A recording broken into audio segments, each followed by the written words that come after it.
Hi everybody, my name is Taylor, and today I'm going to show you how to splatter dye a disc golf disc. Here's everything you're going to need to make your plastic circle pretty and unique.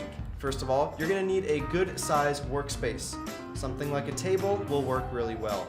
A towel or 5 to cover up said workspace. A tin pie pan. Access to water. A ruler or a flat-edged object. Shaving cream. A spoon or 2. You will need the dye.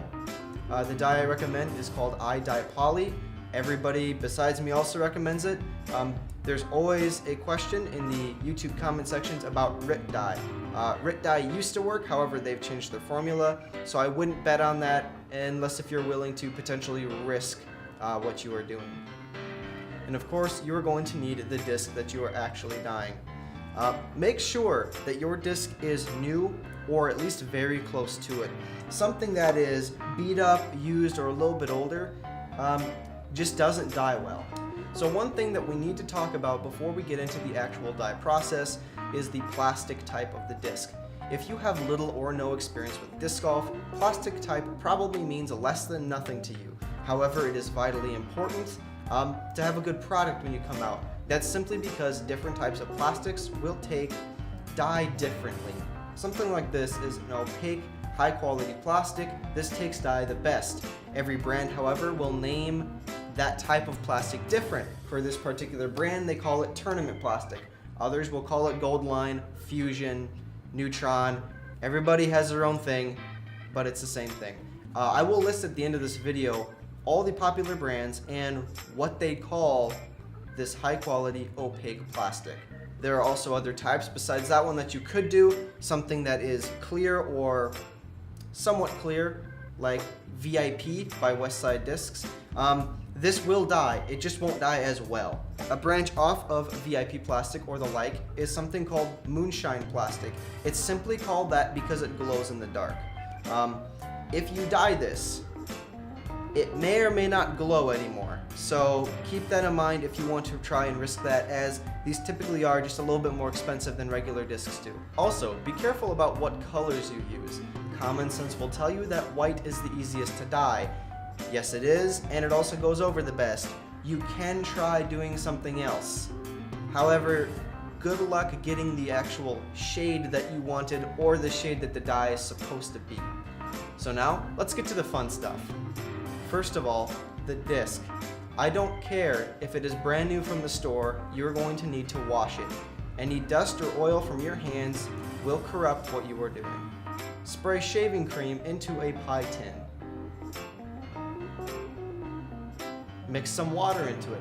It doesn't need to be just soupy, but it needs to be a little bit more fluid than the way it was when you sprayed it in. Next, take your flat edge ruler and level it off. This is to make a consistent surface, and really what you're trying to do is get rid of air bubbles.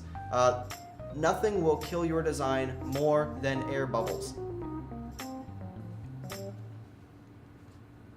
Next, we are going to take some dye, place it on the spoon in its powdered form.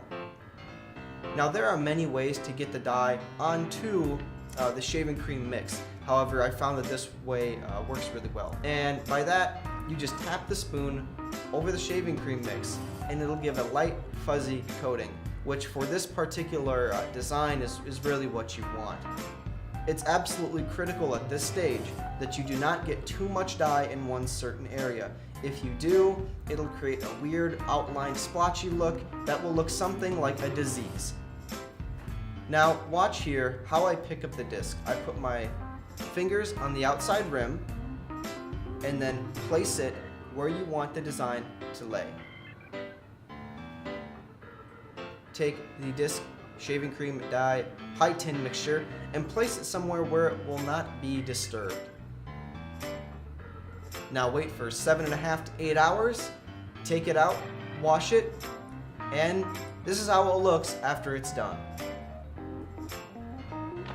However, I want a 2-color splash. So what I'm going to do is I'm going to repeat that process, put it in for another 7.5 to 8 hours, and there we go, we're gonna have a 2-color disc. So before I show you what the final product actually looks like, I have to give you a little bit of a warning. If you mess up the process of putting dye on the shaving cream, you are going to wreck the disc that you spent money on. Let me show you an example of what I'm talking about here. This is the first one that I ever did. I turned what was a nice looking disc into something that looks like pixelated vomit. This is not what you want, and you also have to be careful which colors you use. This particular one is supposed to be green. Apparently, there are purple dots in green dye. I didn't know that before I did this. However, red dye, blue dye, yellow dye, those all work wonderfully if you like those particular colors. Otherwise, you can try something else if you'd like to, but I do know for a fact those ones work. And here we go.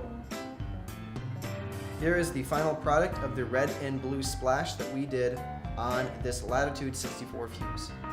Well, thanks for watching this how-to video. If you have any questions, feel free to contact me. And good luck. Have fun.